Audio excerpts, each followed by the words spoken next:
Hey there everybody, it's Mike Delisio, and today I'm going to be reviewing Tiger and Dragon from designer Atsushi Hashimoto and publisher Oink Games. Tiger and Dragon is a shedding style game, which is traditionally seen in card games. The idea behind shedding games is that you have a hand of cards and you are trying to be the first to get rid of all the cards in your hand. This plays the same way, although instead of cards, you've got Mahjong style tiles. So let's head over the table, I'll show you how it plays, then we'll come back here and I'll let you know what I think. In Tiger and Dragon, every player is going to start with their own player board. You have these Mahjong, mini Mahjong tiles out here in the game, and the distribution of the number of tiles is the same as the number on them. So you can see here that the blue tiles are all even numbers and the red tiles are all odd numbers, and there are 8 8s, 7 7s, 6 6s, so on and forth. There's only one tile. There are also these two special tiles, which are also blue and red. The blue is the tiger, the red is the dragon, okay? At the beginning of the game and at the beginning of every round, the players are going to be drawing a certain number of tiles. So let's say this is a 3-player game. Every player would be drawing 11 tiles with the exception of whoever the first player is. So let's say that this is the first player. They would be drawing 12 tiles. The other 2 players would be drawing 11 tiles. At the beginning of every game, you're going to be choosing one of these battlefield cards that are going to determine a couple of things. They're going to determine the different scoring that is pertinent in that game, meaning that the last tile that the first player to go out plays is going to determine the number of points. So in this dojo battle, which is the suggested beginning battlefield, if you go out with a 7 or an 8, you'll get 4 points plus any bonus points, which I'll talk about in a minute. If you play a 4, 5, or 6, you'll get 3 plus a bonus. A 2 or a 3, you get a 2 plus a bonus. And at the bottom of every card are these special scenarios. So this is a kind of shoot the moon type of a thing. If you go out with your last tile being a 1, you immediately get 10 points, which is the win condition.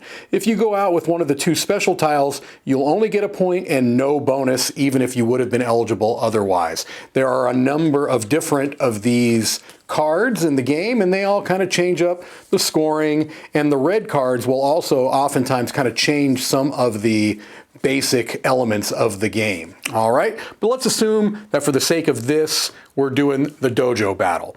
Obviously, you would not have the tiles placed face up for everyone to see like this. This is just for the purposes of demonstration. You would have them kind of put face up so that only you can see them and the other 2 players can see them. All right, so this being the first player, what they're going to be doing is they're going to be playing a tile from their hand, and they're going to be placing it onto their player board.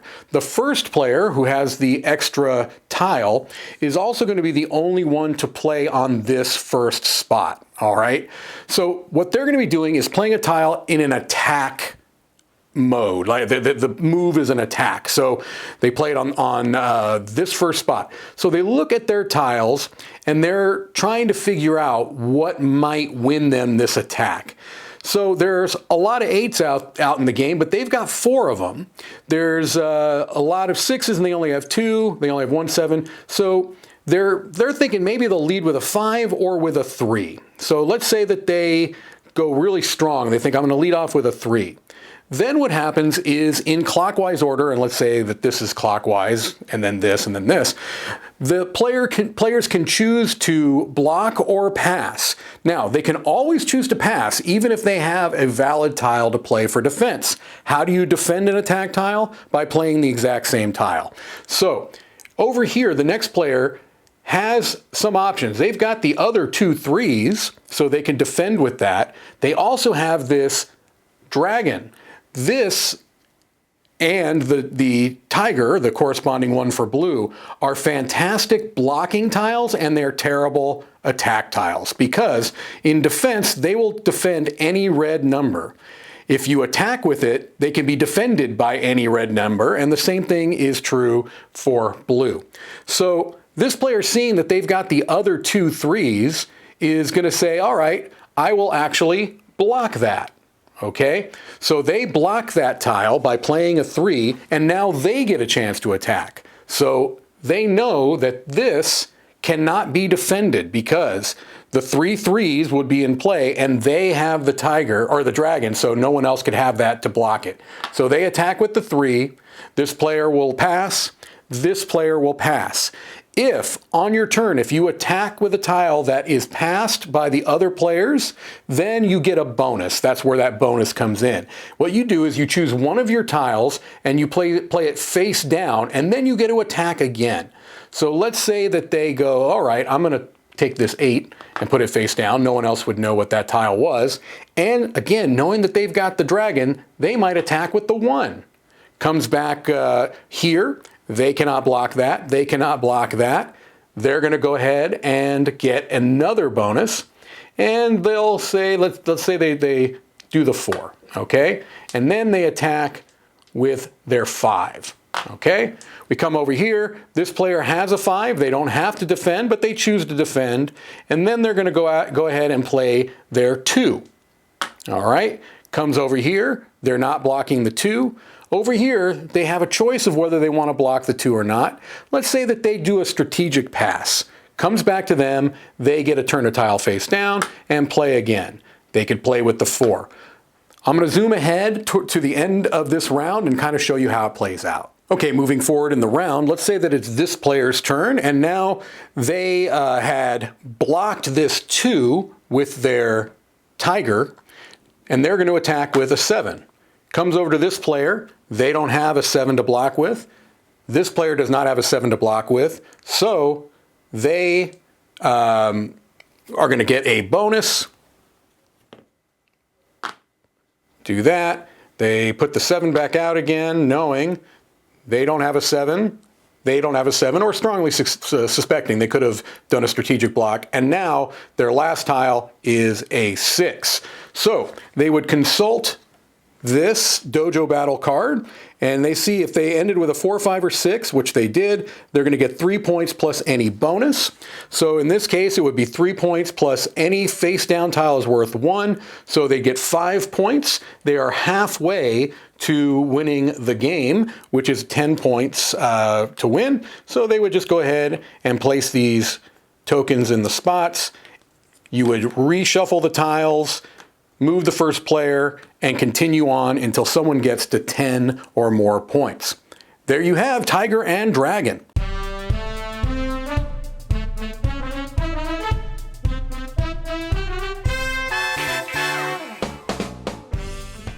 All right, so there's Tiger and Dragon. The first thing I wanted to mention is that the publisher of this game, Oink Games, is known for having very small boxed games. That's kind of been their hallmark for years. Recently, they've started to branch a little bit into double of the size of their normal size games, but those are still very small. To my knowledge, this is the largest box size that Oink Games has ever produced.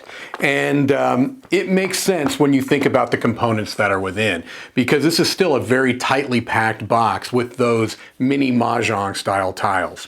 So let me just start talking about the production, because I think that's going to be a big selling point for this game. It looks beautiful on the table, and a lot of that has to do with the quality of the production. So first of all, the player board's very, very thick cardboard, and you have the little score tokens that slot into there very nicely. So good quality on the player boards.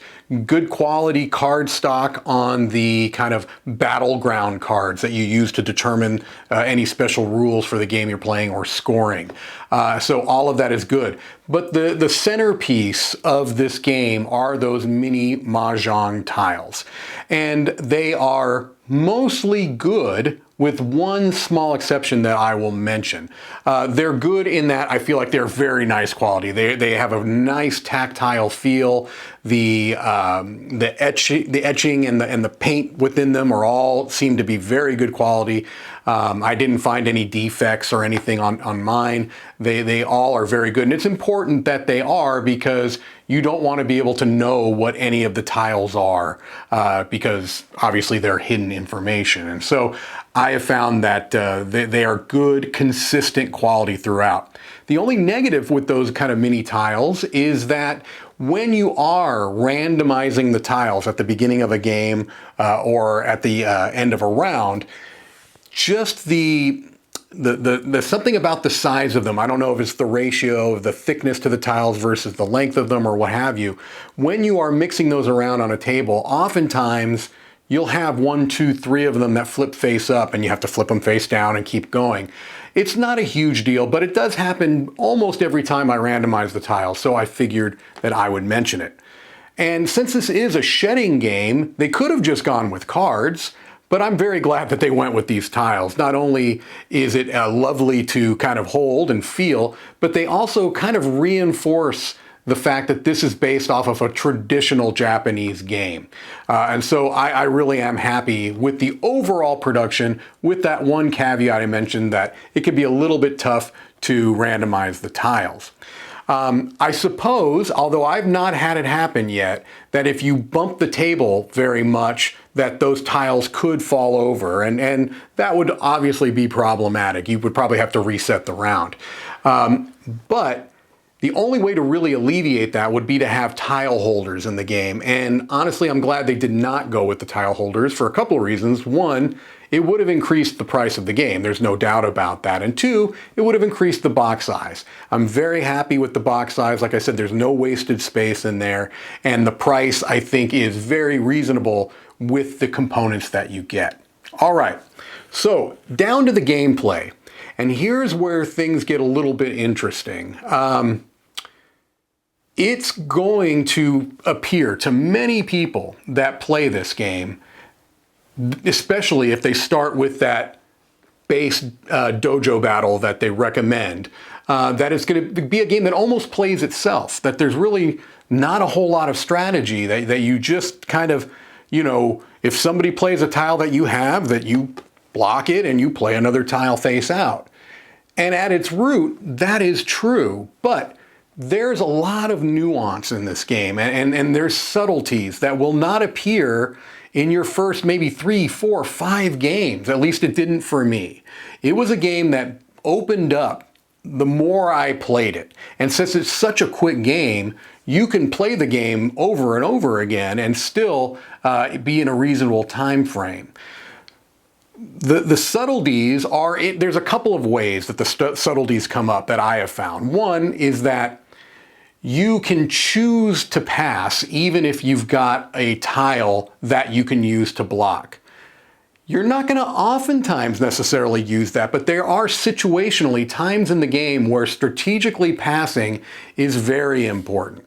Another thing that I didn't necessarily latch onto right away, maybe it's obvious to you, but it wasn't to me, is that when you do kind of get an opportunity to be able to play a tile face down by everybody else passing, the tile that you choose to play face down can be very, very important. And I think at first I was just kind of picking one. But there's thought that goes into that, and I have found times where that was the difference between winning or losing a round, by which tile that was placed face down. And so the game is one that I think rewards repeat plays, and the fact that it is such a short game makes those repeat plays easy. Also, the different battleground cards really, really can change the strategies within the game. And so if the only game you played of this is with that introductory dojo battle, you could probably walk away with it feeling like, there's not a whole lot there. It kind of plays itself. But play it more, try some of the different cards, and I think you'll see some of these other strategies appear.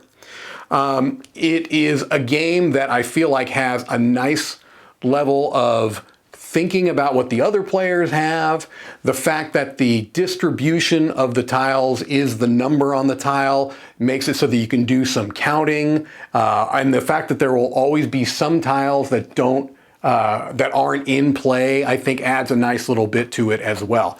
At its heart, it is a very simple shedding game, but there's enough else there that I think makes it stand out in the shedding game genre. Now, the rule book was another thing that I wanted to kind of talk about a little bit.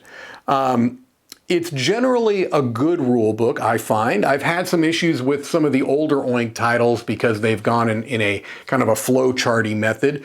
This game did not really have as much of that in the rules. There were a couple of things that I thought was odd, though. One is that they've got this shoot the moon mechanism, which I love. I love games that have a shoot the moon. Essentially, in this game, it's winning with a one tile. No matter what battleground card you're playing on, if you go out with your one tile, of which there's only one in the game, then it's an instant win, 10 points. But then it also says, and this is at the bottom of all the cards, plus bonus. And I just was confused by that. I'm like, if you just automatically win with 10 points, why does it matter if you get 1 or 2 bonus points?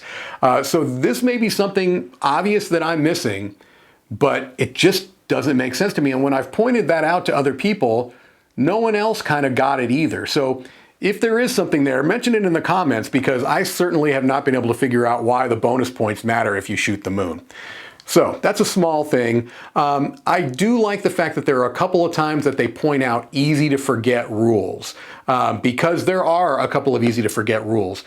Something that tripped me up at first, even though it was mentioned as important in the rule book, is that the last tile you play has to be face up, okay? Because let's say, for example, that you had attacked with a tile and it was your second to last tile, and nobody could block that tile. And so normally the tile that you place would be face down because it would be that bonus tile. But if it's your last tile, it has to be played face up, and that's going to be the one you score with. So the first couple of games, I think I might have been, or the first time that came up actually, is when I was confused by it. I'm like, okay, wait, so do you play this face down and then you score the tile before that that's face up? No, the last tile you play has to be face up. And again, they do accentuate that in the rules, but I kind of missed it the first time that came up. Overall, I think that Tiger and Dragon is a shedding game that I can easily recommend. I'm going to be giving it a 7.5 out of 10. I do think that the game is very subtle, and then that may throw some people off. It has a couple of kind of, again, the little ambiguities here and there that I was like, why does this work, or how does this work? It generally makes sense other than that bonus thing. I still haven't figured that out. But it is a very pleasant game to play. I don't know if it's going to have, a tremendous amount of replay value. I do think that there's enough in there with those different battleground cards, but maybe it's a game that you wouldn't want to just be playing every week. It's not going to necessarily be one of those types of games. And the other kind of down for the score here is based on player count. So this is a 2 to 5 player game on the box. And I have found that at 5, I didn't really enjoy that experience as much. And at 2, it's interesting because it's a head-to-head thing, and there are some kind of benefits to that, but I didn't find it as compelling at 2 as I did at 3 and 4. So the fact that the 2 and the 5 player counts to me are not the best, knock it down a little bit on the score. I will mention that on the 4-player game, you can play it as a 2 versus 2 team game, and that's interesting in and of itself. So overall, a game that I recommend, 7.5, and just a lovely production throughout. And it's nice having kind of traditional feeling games in your collection. And so if that looks interesting to you, you should definitely check out Tiger and Dragon. All right, well, that's going to do it for me. This is Mike DeLisio signing off from the Dice Tower Midwest Annex.